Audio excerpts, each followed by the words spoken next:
বন্ধুরা, এর আগের ভিডিওতে আমি আপনাদেরকে জানিয়েছিলাম সৌরজগতের তৃতীয় গ্রহ আমাদের প্রিয় পৃথিবী সম্পর্কে। আজকে আমি আপনাদেরকে জানাবো সৌরজগতের চতুর্থ গ্রহ মঙ্গল সম্পর্কে। মঙ্গল হচ্ছে সূর্যের দিক থেকে হিসেব করলে চতুর্থ গ্রহ। এর ব্যাস প্রায় ৬,৭৯২ কিলোমিটার। এর মহাকর্ষ শক্তি হচ্ছে পৃথিবীর প্রায় ৩৮%। এই গ্রহে দিন হয় ২৪.৬ ঘন্টায় এবং বছর হয় ৬87 দিনে। তার মানে এই গ্রহটি সূর্যের চারদিকে একবার ঘুরে আসতে সময় নেয় ৬৮৭ দিন।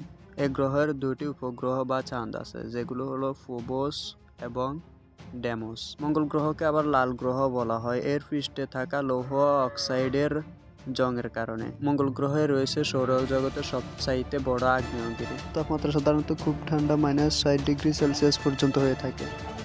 আপনি যদি মহাকাশ থেকে শুরু করে মহাসাগরের তলদেশ পর্যন্ত এবং পৃথিবীর সকল আজীব আজীব আশ্চর্যজনক জিনিস দেখতে চান, তাহলে আমার আজীব চ্যানেলকে সাবস্ক্রাইব করে সাথে থাকুন।